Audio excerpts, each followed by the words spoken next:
We're not going to solve any crimes from this building. The people that are actually doing a job are the men and women of the department that are in the field. So this is just a process that we want pushed all the way down to that roll call and into those training sessions. The officers must know why they're going out there. It's about sharing the information, solving crimes, locking them up, identifying patterns quicker, sooner, getting that information out, and seeing that every piece of this department, whether it's a staff support piece or an operational piece, is doing everything they can in furthering the mission of reducing crime. The fundamental element of the Compstat process is bringing a borough in with the borough commander, the precinct commanders, the narcotics commanders, robbery squad commanders, auto crime, where they have to stand together and demonstrate the plans they came up with to address the problems that they face. Some people consider it the best thing that's ever happened to the police department. Some people consider Compstat to be their greatest nightmare come to life. If you're running your place right, your people shouldn't have to get ready for 3 hours before a Compstat. It's a day-to-day process that goes on 365 days a year, and actually working on your precinct's problems. Compstat is a very effective management tool. It makes us very aware of what's going on around us. We have to be on our sharpest at all times. We've got to be on our game 24 hours a day, 7 days a week, because you never know when that phone is going to ring, and it'll be a deputy commissioner. It'll be the chief of department. It'll be the chief patrol, and they've got a question for you about an incident that may have happened that day or the day before. It makes us very aware. We have to be aware. And the city is a better city because of it. We're a better run police department because of it. There's a familiar face. Rest in peace, Joe Espo. Right? Yeah. For those you don't know, the last guy on the video was then Inspector Joe Esposito from the commanding officer of the 83rd Precinct. And he wound up being our chief of department, very long-term chief of department. And he used to run Compstat. I can tell you some stories from those Compstat days because I went to Compstat from, 2004 to 2020. And it's very interesting. But that was the genesis of Compstat. And the era of putting on the maps and putting up the maps and the pins on the maps, the different colors for the different types of crimes. And then, things changed, things evolved as time went on. But, Rob, you got on before me. And, in 1994, when Compstat first came out, I believe you were a sergeant. Did Compstat trickle into your world as a sergeant in 1994? No, I didn't have any clue about it at all. I don't think. I go back to even when I was a cop in a 401, and the CO would come in, and you see a guy come in the door and beeline it to his office, and then you never saw him again for the rest of 8 hours. It's like, what happened? That's it. That's it. I would ask, who was that guy that just went in that office? Oh, that's the commanding officer of the precinct. But what is he doing in there? Well, you don't want to ever go in there, because if you go in there, it means you're in trouble. So you didn't even see the CO. And then, fast forward when I was a sergeant, it really didn't have any effect on me. You knew about it. You knew that the precinct, the CO would scramble, might ask you to do certain things in your squad for enforcement, for numbers and things like that. But it wasn't really till I was a lieutenant that I really get more involved in it. Once I was in the 4-0 as a lieutenant, then we started going to, borough meetings. And they used to have the borough, when I was a late tour lieutenant, so they would bring me to the borough for GLAs, and I would have to explain, my clusters and then the recovery autos. So that's when you're like, oh man, that means a little more now. Now I know what Compstat means, So when they started pulling more people into it, it meant a little more. Yeah, I mean, when I was a cop, I got out of the academy in '94. I was in the 7-0 precinct, and I didn't know. That's a lot later. But you know, in '94 when I got out of the academy and we were out there, and they were telling us, you know, go out and you got to get your 250s and you got to get your C summonses and you got to do this. As a cop, you know, we didn't realize that we were doing this to put the dots on the map. You know, we're doing what the sergeant told us to do. I guess they got direction from the CO or whatever the case may be. And, you know, we were going out there. And so we were a part of it in the enforcement aspect of going out and getting things done and writing summonses and doing the 250s and doing the verticals and everything else. But the Compstat, you know, principles, there's 4 Compstat principles. And this is, if, you know, when you follow it, it makes a lot of sense. You know, it's accurate and timely intelligence. So you got to know what's happening, right? And you got to know in real time. So you got to look at, you got to follow your crimes as they're occurring. And that's where, you know, at the time you were putting the dots on the map, you were putting either dots or push pins in the maps to establish where your crimes were happening for the 28-day period, right? And so you know what's going on, but then you have to have a plan, right? Effective tactics. Plan. What's my plan to address these increase in burglaries, these robberies, these GLAs like you talked about? You know, are they correlated with the pin map of where the cars are recovered? You know, and most of the time we know that you're not recovering your cars in your own command, right? Mm-hmm. Rapid deployment. So you got to come up with a plan and you got to execute that plan, you know, as quick as possible, because it's timely, right? Accurate and timely intelligence. You need a timely deployment to address these things. You can't let them fester, because then when they fester, they just get worse and they get worse. So you get out there and you deploy, and then relentless follow-up and assessment.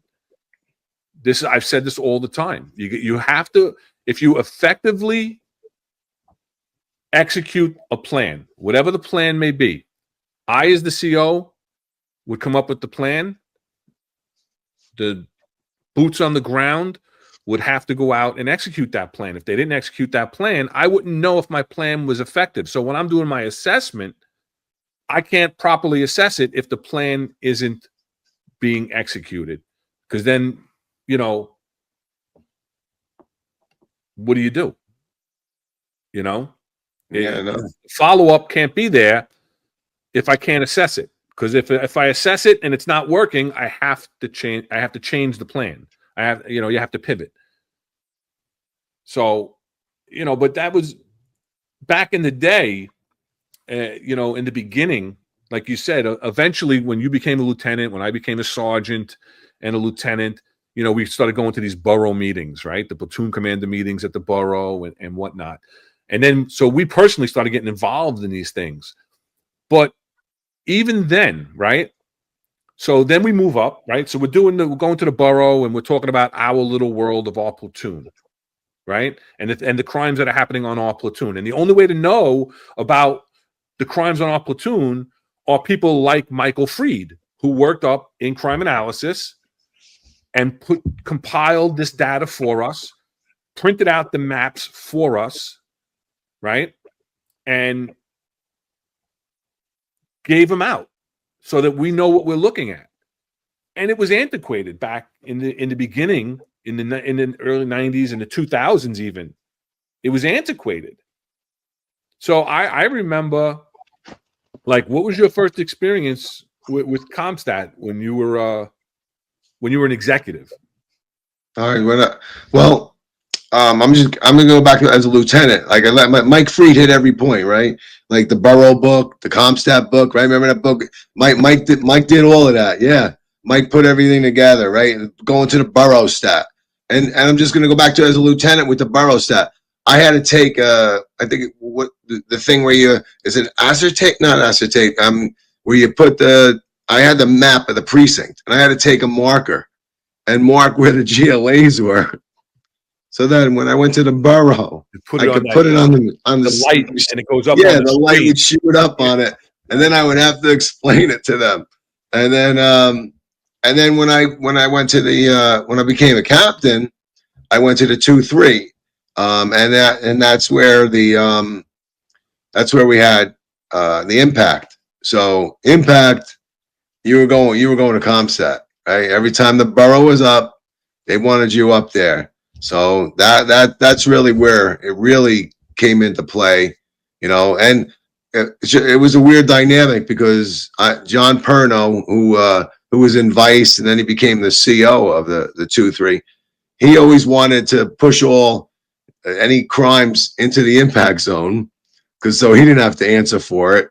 And I'd be like, John, it didn't happen. It was a block away. You got to take that. And he goes, well, if they call you up to the podium, which they did numerous times, right?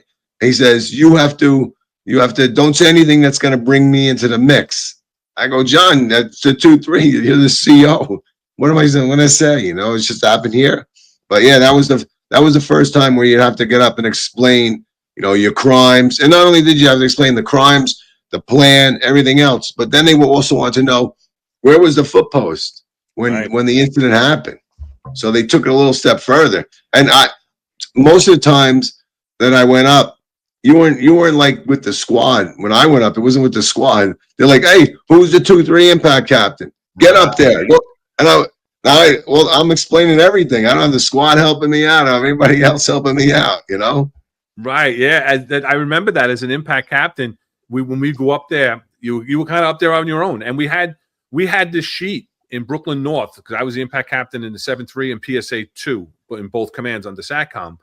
And I remember going up there and having to answer for the stuff. And you're right. You don't have a team with you. You're up there. And my book consisted of whatever crimes happened in the impact zone. And when I was in housing, it was every crime because the impact zone was, the busiest developments, right?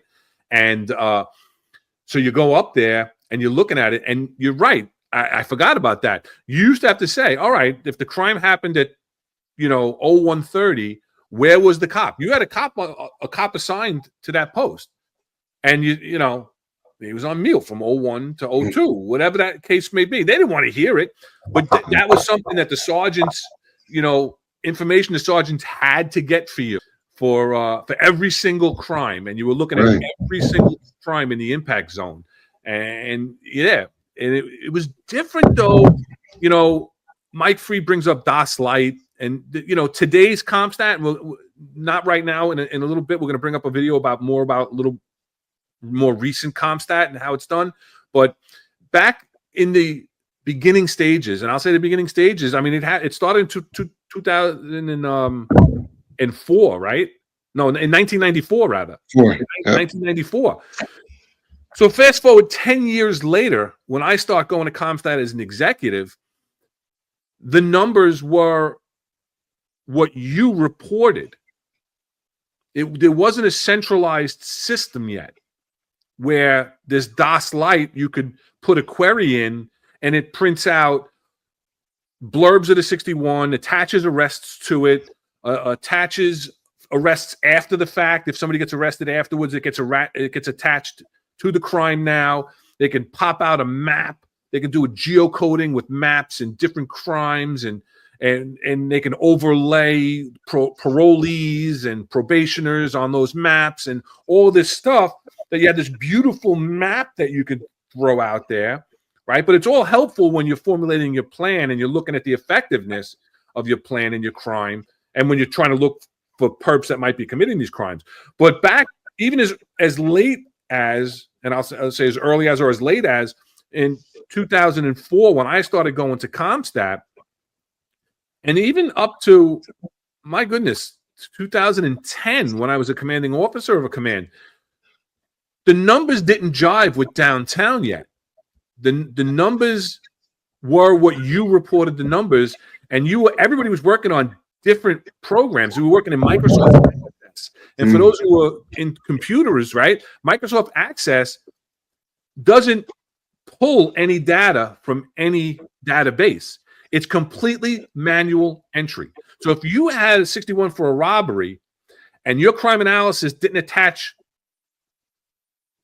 an arrest because the squad didn't tell you they made the collar, or they didn't follow up and rerun the 61 to see if there was an arrest, you didn't even know that the 61 was closed to arrest. So when you're doing your analysis of how many are open, how many are closed, your numbers might not match, might not jive.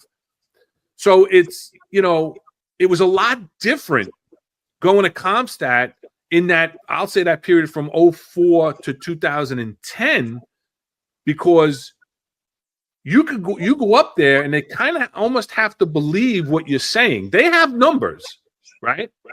But the numbers always didn't match. And that was problematic and became confrontational sometimes at the podium.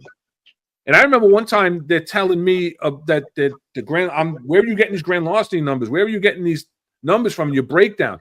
Well, because I broke it down deeper than they had in Cognos at the time. And I had taken out the grand larcenies. I believe, in the 110, the grand larcenies that were shoplifting grand larcenies, not from the person, because you break down the subcategories of the crimes.